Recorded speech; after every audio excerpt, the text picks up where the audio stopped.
Tales of a Fourth Grade Nothing, Chapter 1, The Big Winner. I won dribble at Jimmy Fargo's birthday party.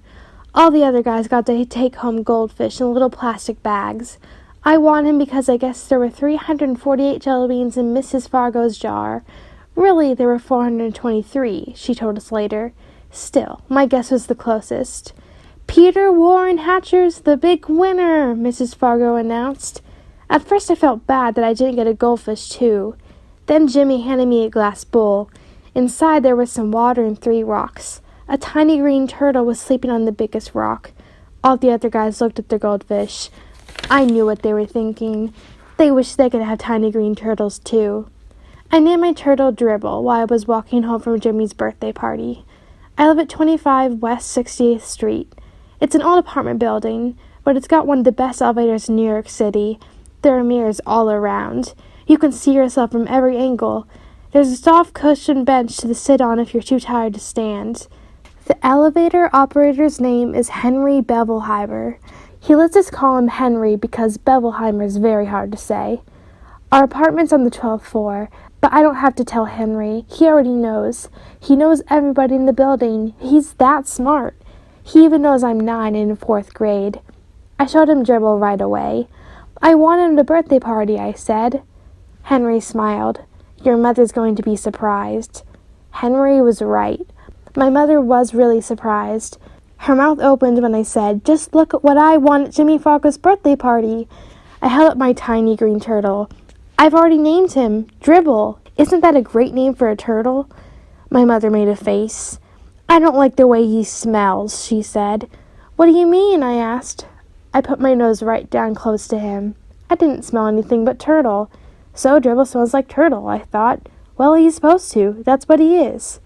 And I'm not going to take care of him either, my mother added.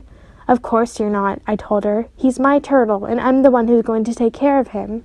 You're going to change his water and clean out his bowl and feed him and all of that, she asked. Yes, I said. And even more, I'm going to see to it that he's happy. This time my mother made a funny noise, like a groan. I went into my bedroom. I put Dribble on top of my dresser. I tried to pet him and tell him he would be happy living with me, but it isn't easy to pet a turtle. They aren't soft and furry, and they don't lick you or anything. Still, I had my very own pet at last.